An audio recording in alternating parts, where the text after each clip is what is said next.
this world. We all want our voices to be heard. Everyone wants a chance to be someone.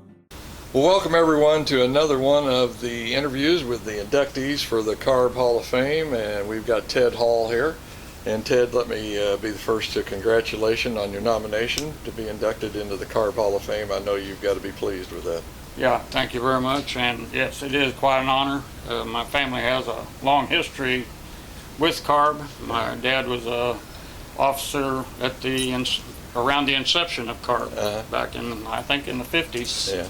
So deeply involved with it, and like right. you said, they were deeply involved. An officer, so you know you got to be deeply involved when you get to be an officer. Right. Yeah. But you kind of get a start early on. I mean, your dad is rebuilding race motors for Eddie McVeigh. Yep. And boy, that gave you the opportunity to be right around that stuff. I'm sure it don't take much of that, and you want to be involved too. Yeah, it was a lead into a life, you know, and it's been my life ever since. And man, it's taken you everywhere. Everywhere, yeah. As we're going to find out as we go on. I have to be real pleased with what all's transpired. Yeah. Without a doubt. I've done a lot of these interviews, and between you and Mark Randall, you guys have, like I've told Mark, lived the dream and gotten to do so many things. Right. On different levels. Yeah. But at age 16 in 1958, you start hanging around at Jerry Weld's race shop, and boy, I mean, you'll do anything they'll let you do. Sweep the floor, clean parts, whatever. Just made a nuisance of myself, and it was a lot different racing than it is now. You know, we were on old jalopies and stuff like that, but it quickly escalated. Quickly. You know. It had to be probably one of those rare opportunities that just not many people have had the opportunity to have because of the Weld name and the success that they had in racing. Right. Yeah. It only adds up that you had to have learned the right stuff the right way. Right. And, you know, I worked with Greg from the time he started racing, and we had a very close bond and worked together well for a lot of years, and had a lot of success at a lot of different levels, from super modifieds to USAC sprints, championship cars, Indianapolis. Yeah, you know. I was going to say right up the ladder. Right up the ladder. How was the mood? You're probably one of the few people that are still around that can talk about how was the mood in that shop. Was it very competitive between the brothers? Was it cooperative? Was it? Oh no, it was all cooperative. Yeah. Was it? Oh yeah. Obviously, when you got to on the track, you know, that's a different deal. But they all helped each other. All three of them helped each other at the shop. But when it come to the racetrack, it was each guy for himself. You're on your own when you get out there. Didn't have any friends then. In 1958. You rebuilt your first Offenhauser race motor. This would have been, like I say, 16 years old, and you're rebuilding an Offie. Now, Ted, tell me, how did you get the know-how, first of all, to do that? And were they hard motors to work on? Well, first, no, they weren't hard to work on. There were intricacies in some of the stuff. There was a way to do it. And I learned it from watching and helping my dad with Eddie's motor, and it just it was something that I absorbed fairly well, and then quick learner. Yeah, well, I don't know how quick. I had several years to learn it, so. And then it helped when I went to Indianapolis. I had a knowledge because the Indy motors, Offie motors, they were just like a midget, only bigger. Same thing, just bigger. Just bigger. Yeah. And so that gave me a hand up on everybody else that was there that had no clue what they were looking at. Right. I knew how they went together. I knew how you put them together, how you timed the cams, all that. So I was able to work right into that, and it was a plus, there's no doubt. Just out of curiosity, whose motor was this you rebuilt? Do you remember? I believe it was Pappy Lane is the red 98. Mhm. Yeah, very beautiful Curtis midget. Oh, really? Wow. Yeah, and Now, I think you said this was a guy that owned a business in Kansas City, Kansas. yeah, he had owned a liquor store over in Kansas City, Kansas, on Yeah. on 7th Street. Wow. And everybody worked out of their own garages, Yeah. house garages. You Yeah. know, they didn't have. There wasn't big shops then like there is now. Yeah. Did you get paid? No, heavens no. I still don't get paid. No money, huh? No money in this deal. No, I worked for money when I was in Indianapolis, and when I worked for Greg, Yeah. when we were out on the road in USAC and stuff, Uh-huh. because that was all I did. That was your living. Yeah, I did my living. Up until that time, no. And then now, no. It's all out I going was going now. to say it's a one-way street. One-way It's going, street, not yeah, coming back. All going. Oh, shoot. You have been on Greg's race teams for a while, and in 1963, you guys team up and have a pretty successful year there in 63 Very with a successful. successful start right off the bat. My understanding is the first race you guys win at Sedalia. Well, okay, good. Good. But, of course, obviously, we had a lot of wins that year. Knoxville was at the top of the list. You're talking about the Nationals now. I want yeah. everybody to know it's the Nationals, not just the win. It wasn't the weekly show. Yeah. And that was really a big deal. Yeah. You know. Now, my understanding, too, so we can kind of clarify this car a little bit. Now, this was the Roadster that Yes. Greg Greg had and come up Jerry, with in 63. Yeah, Greg, Jerry, and myself mostly built that car on the shop floor Uh-huh. up there on 27th Street. Now, did you have plans? And was this from scratch? Nope. No, wait a minute. No. Chalk, No, soapstone on the floor. I was going to say, now this sounds like Lane Brothers stuff. Exactly, yeah. Yeah, that's what they told Soapstone me. on the floor. Drew it on the floor. Threw it and on then the floor and put the bent the tube on pipes. top of it and welded it up. Holy smokes. That's crazy. That went on until 67. Really? You know, I built my first sprint car Yeah. same way.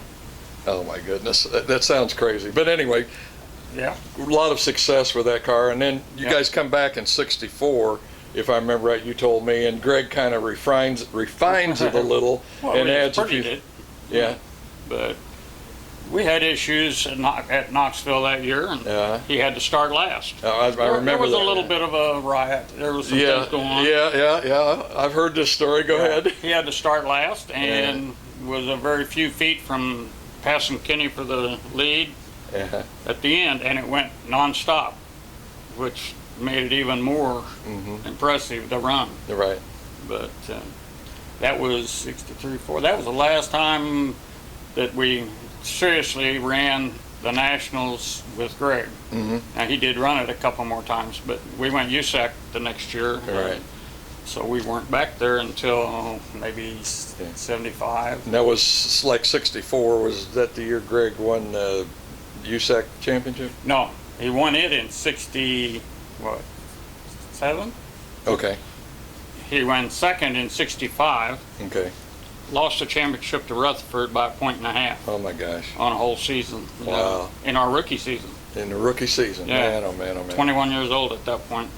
And that turned a lot of heads. I bet it did. A couple of kids out of Couple of kids out Missouri. of Kansas City. Yeah, you don't race out of Kansas City and run USAC. No. It just didn't happen. So That's almost still true today, isn't it? yeah, it is. It's the same thing. If you're not from Indiana, why? Remember, gas was 30 cents a gallon. Yeah.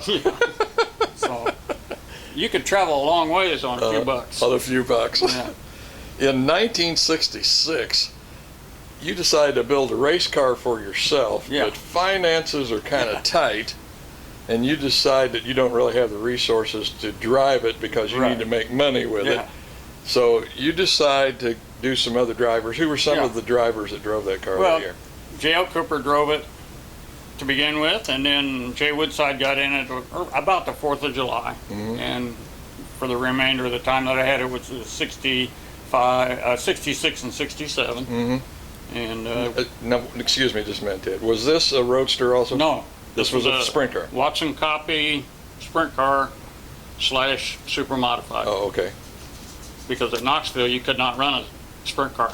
Oh, okay. Had to be a super modified. Right, okay. What made it a super modified? Had a roll cage. All right. And it could not have a sprint tail. Had to have a something else. Yeah, whatever they call it. We made it so ugly it was unbelievable. But had a cage on it, and that made it a super modified. They didn't like it. Yeah. IMCA didn't like that we ran our super modified with their sprint class. They all got over it. They all got. And probably even something that was harder to swallow was you guys won the Nationals again Yeah. in '66 with Jay Woodside. That was a luck, absolutely a lucky deal. He had set fast time 2 weeks in a row. The week before the Nationals he set it, set it again at the Nationals. We sat on the front row. We had our hot lap session on Saturday night because we didn't have to run heat race or anything. We'd already done all that on Friday Yeah. or Thursday, whatever night we qualified. We're coming in after the hot lap session while they were running the preliminary races, and I went to check the oil. It was a wet sump motor, so I had had old plug that went in the dipstick hole, pulled it out to put the dipstick in. Out comes running liquid. Oh, wow. Oh yeah, broke a block. Uh-oh. I mean, we were basically done. Probably 5 minutes from then, the skies opened up and it rained out. Yeah. They ran it the next day. We were semi-prepared. I had a block on the front of the trailer, on the tongue of the trailer. I had a crankshaft, rods, and pistons in the back of my station wagon. But I had to have off of the motor in the car, the cam, lifters, rock arms, heads, injectors, all that. Yeah. And so we spent the whole night in the barn. It's over there. Yeah, where they used to do building it. the motor. Yeah. And went back out, started on the pole. Of course, with first part of the race, day race, first time we'd run there in the daytime. It was loose, kept backing up. He'd back clear out of anything that I knew how much it paid. I said, well, I got no idea where we're at now, but we're bad. They kept having red flags because guys were running through the fence, spinning out, racing. Yeah. We kept working on it. Pretty soon, we decided to start coming forward. Yeah. And took the win. Yeah. I was going to say, I think Mark was talking about, they said something about you kept adding weight. Cross weight, not weight, physical changing weight. the weight. Changing weight distribution. Yeah. Yeah. Okay. Oh yeah, we kept changing weight, tires. Yeah. Taking stagger out. That's when you could do that too. You can't do that nowadays either. You could do anything. It didn't matter. Open reds. They didn't have closed reds. Yeah. Yeah. Bring in and work on it. It's all right.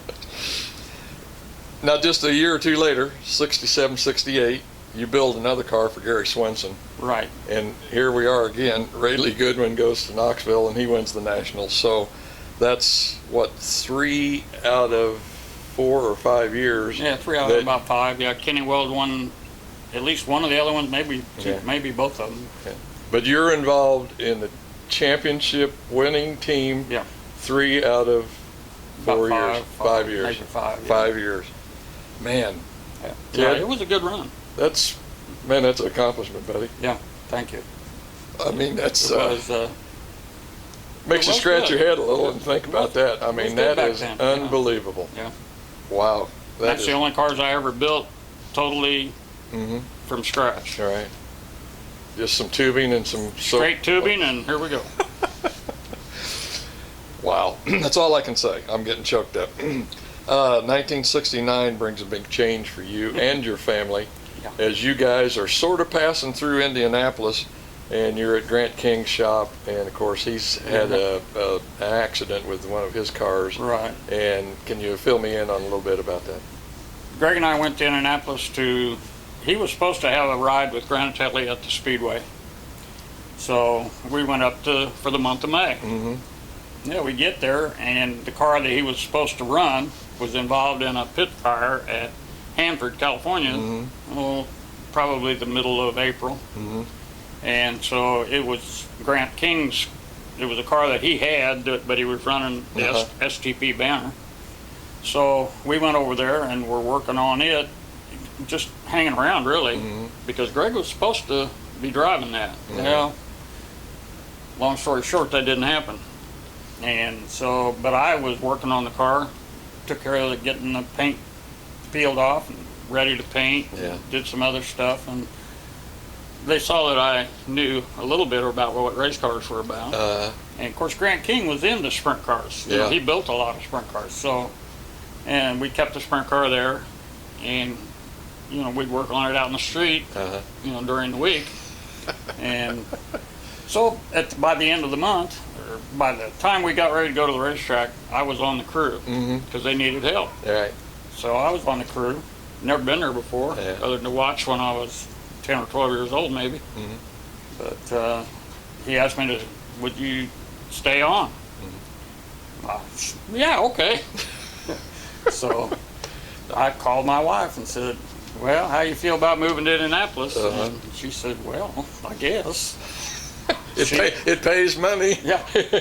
She put the house up for sale. She sold it. She and Greg packed the moving, you know, running truck. Yeah. And I flew home, got in the truck, and drove back to Indianapolis and parked it in the driveway and went to work while she unloaded part of the truck as much as she could. Oh my gosh. So, oh yeah, we were crazy back then.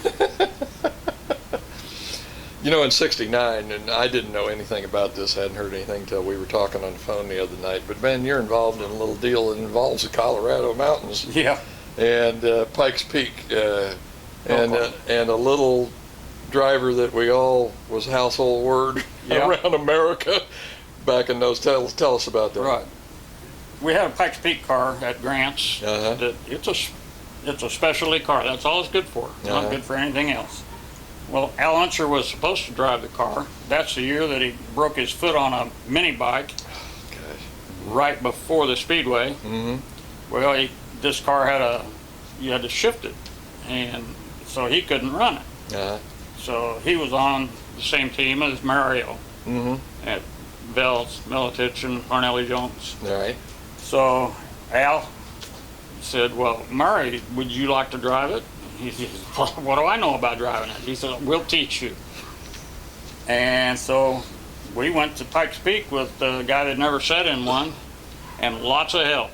Had Bobby Unser, Al Unser, Louis Unser. Oh, really? Wow. Yeah, tutoring our driver. And he didn't need a lot of help. He was a sprint car racer too. Yeah. And that's all it is sprint car racing. You just go both ways. Yeah, I was going to say turns left and right. Yeah.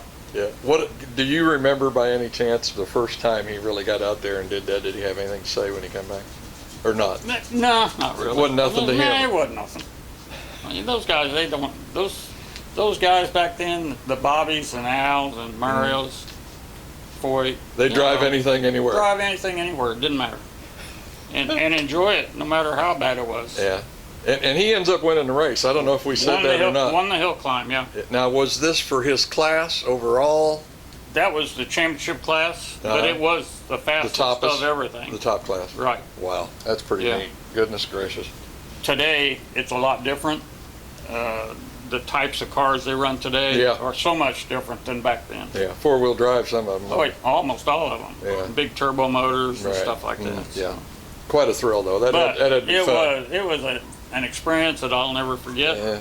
And you just, there's not words not to tell how great it was. Yeah. No, I can't. When you were telling me that they let you practice on a third of the track on 3 different days. They split it into 3 groups. And one group's on top, one in the middle, and one at the bottom. And then the next day they switch you. Yeah. So you get a chance at each section. Yeah. But that wasn't good enough for us. Bobby and Al took us over to these mountains that they used for practice. When they wanted to practice. It's an open road. Oh, right. And it's, okay, unload it. Okay, here's where you're gonna go up here. And we'd do that for 3 or 4 hours in the afternoon. Oh my gosh. And I mean that's what made the difference. It was just getting used to going right, seat time, left. Yeah, I'll be darned. Man, like I say, that had to be fantastic. It was great. From 69 through 76, you were working with some of the biggest names in IndyCar racing, as well as the drivers that were at the top of the sport at that time. There again, that had to be, I mean, I don't have this question, but I'm going to ask you anyway. Was there any one personality or person that kind of stood out in that bunch? Well, Owner, driver, anything? I'd have to, I mean, probably the two guys that I had the best time with would be Steve Krisloff and Tom Sneva. Okay. Those guys, they could help you set a race car up better than anybody else. Well, Sneva was an engineer, if I remember right, wasn't he? He was a school Or teacher. had an engineer? No, he had an teacher. engineering degree though, didn't Nah, he was a school teacher. he? Really? What? Yeah. What? I can't remember lower grades. Lower grade. Yeah, Okay. but he was a really good race driver. Yeah. Seat of the pants guy. Okay. Same as Krisloff. Yeah. I mean, they could go out and run a half a lap and come in, and we could talk about things and make changes. Uh huh. They didn't have to run 25 laps or 30 laps. And at that time, we were a very low budget team. We didn't need to be running a long time. Yeah. Tires and fuel. Motors. Yeah. Motors. Yeah. Yeah. Motors were the biggest issue because of the lack of good parts. Okay. But I mean, that'd be a long story to get into that one. Uh-huh. We had quite a time with Krisloff in '70. That year we had 7th fast time and finished 6th. Yeah. We had 4 different motors in the car from the first of the month till the first day of qualifying. Yeah. And we could only get about 2-3 laps out of each one. They were pieced together. The blocks were actually 2 pieces. We had to, because of taking bad parts and making a motor. Yeah. But they wouldn't stay. They kept leaking water out. And so that was a Watson trick. And we did the same thing because we had a bunch of broken parts. Yeah. But we had to have something to run. Yeah. So we'd keep doing it. Piece it We together. got the car better and better. Yeah. Finally got a new block the day before. Oh, really? On Thursday of the weekend of qualifying. Uh-huh. We got it together and to the track for Friday practice late afternoon. Yeah. And got 5 laps in. Uh-huh. And it stayed together. 5 laps. And everything we were ready to qualify Saturday morning and had 7th fast time. Wow. Man, that's cutting it pretty close. Yes.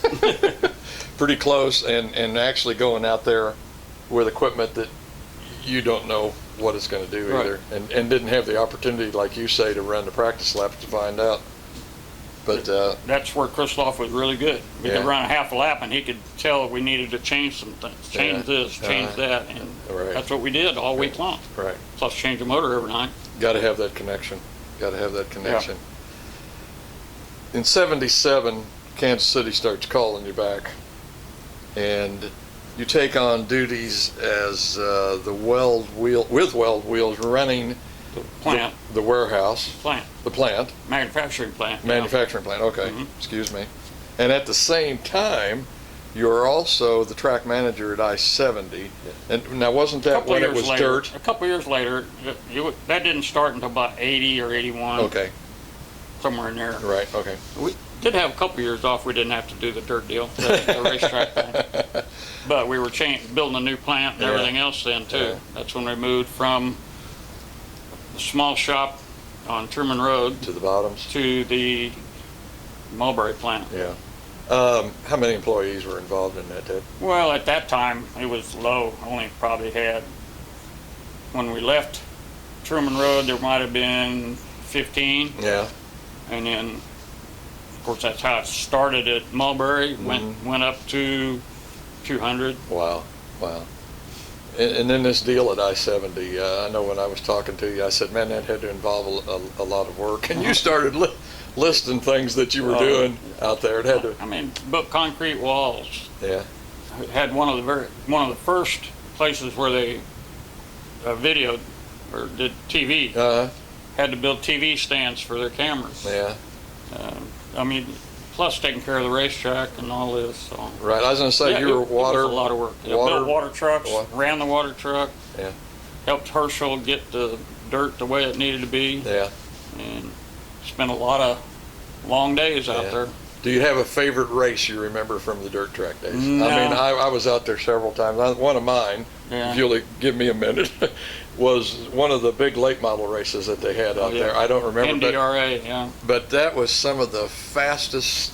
I Yeah. thought those guys are going as fast as sprint cars. But gosh, they had spoilers on the back Yeah. that were huge. Oh yeah, I mean, it was a fast racetrack. There's Yeah. no doubt about it. It's just like Eldora was, Uh-huh. not like it is today, because they cut it down a little bit, Right. and lowered the bank. Yeah, That place was terrible on motors, yeah, but it did make for exciting racing. yeah. And that, of course, you're talking about the walls when they put the dirt on there. I don't know how many cars I've seen in the parking lot. Yep. It wasn't tall enough. Yeah. Was it Dick Howard's boy that went out? I'm Uh, throwing something out there. He that might have. There's so can't- many of them went out. Yeah. You know, Lee Koonsman went out. Koosman, yeah, I Yeah, think I was I mean- there that day. All kinds of them went out of there. It was a treacherous place. It was without a doubt. At Saw Kinzer roll down the front straightaway, if I remember he right. used to cry share of Tommy King. Anyway, it had to be between the two jobs at one time. You had to have your hands full. Oh yeah, Pretty busy. I mean, very busy. weekends. Didn't have them. Yeah, Yeah. a pretty busy time.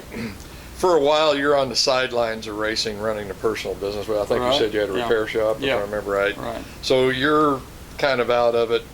And were you involved in racing at all during that time? None until about 93, Mm-hmm. about 93. And I messed around. I screwed up and I started helping Ron Keenan. He bought a midget, Uh-huh. and I kind of started helping him with it. Yeah. Well, then we got another one and we put it together, and then we bought a new one, new Stealth, and then we bought a sprint car. Mhm. So we had two cars. Yeah. You know, we worked together on them. Uh-huh. You know, then got through with that, and then I built a late model.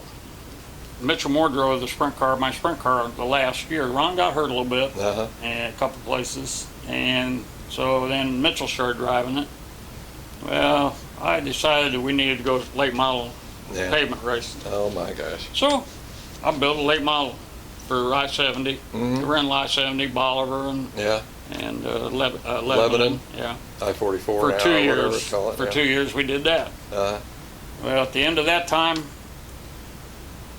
at that winter, I took my grandson and we went to Sedalia indoor go-kart racing Yeah. just to watch. Uh-huh. Well, that didn't work out It either. didn't work out so good. I was going to Nah. say, I've got here 2000. It says grandkids are calling. Yeah.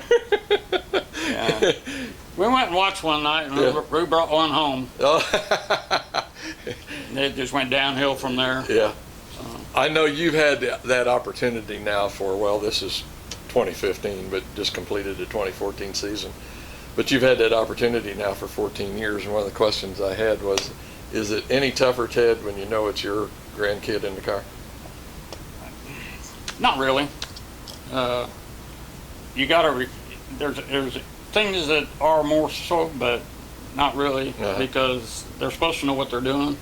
If they make a mistake, if you make a mistake, that's on you, but That's that on could you. be on you with anybody. Yeah, So, right. like Cody got burnt this summer real Uh-huh. bad, a little bit, pretty good burn on his leg, Uh, but he's healed up now from that. yeah. And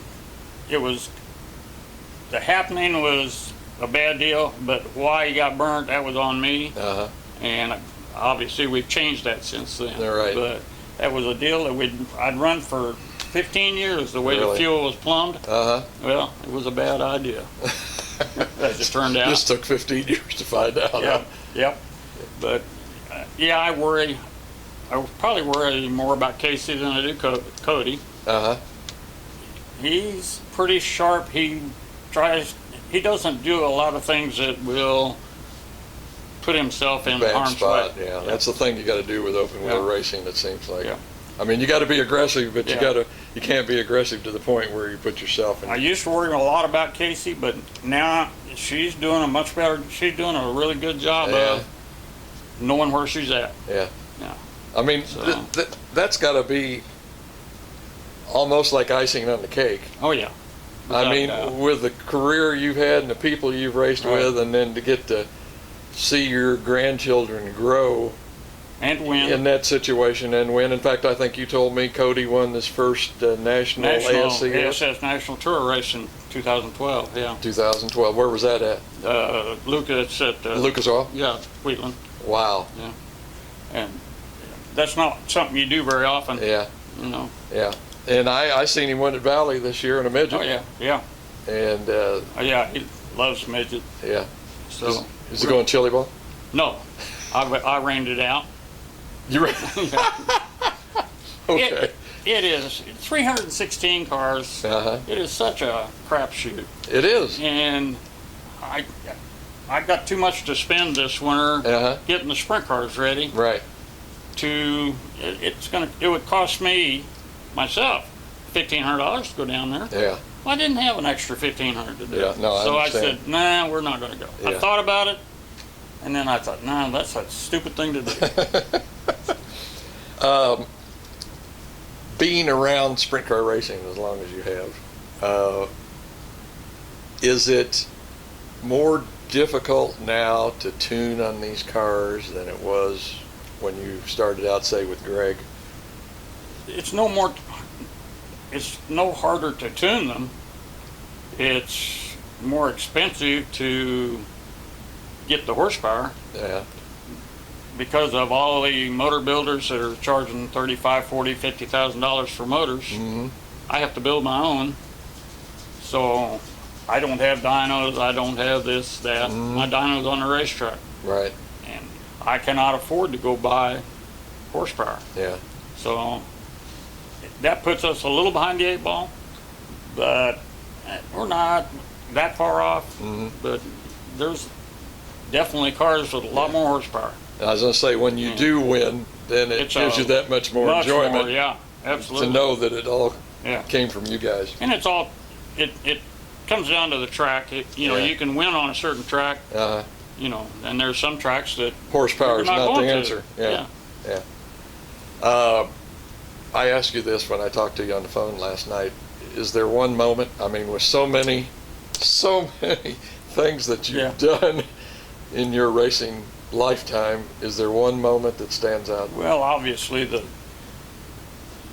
in the last 15 years or 10 years, obviously the biggest night was the win at Wheatland. Yeah, with Cody. Yeah, that was a big night Mm-hmm. in the latter half of my career. Mm-hmm. In the first half, there was a couple, but probably winning the Hoosier 100 Yeah, okay. in '75.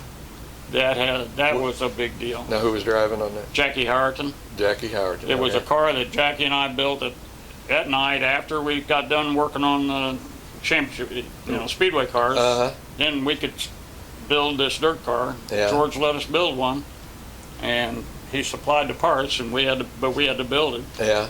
And we put it all together and had a non-standard motor in it. We used a turbo offie, Oh, wow. and we fought it until that race. Uh-huh. Finally got it to where it cool and Yeah. all this and that. I mean, I had some issues, Yeah. and went out and had fast time and won the race. Gosh. That was a big moment. Yeah.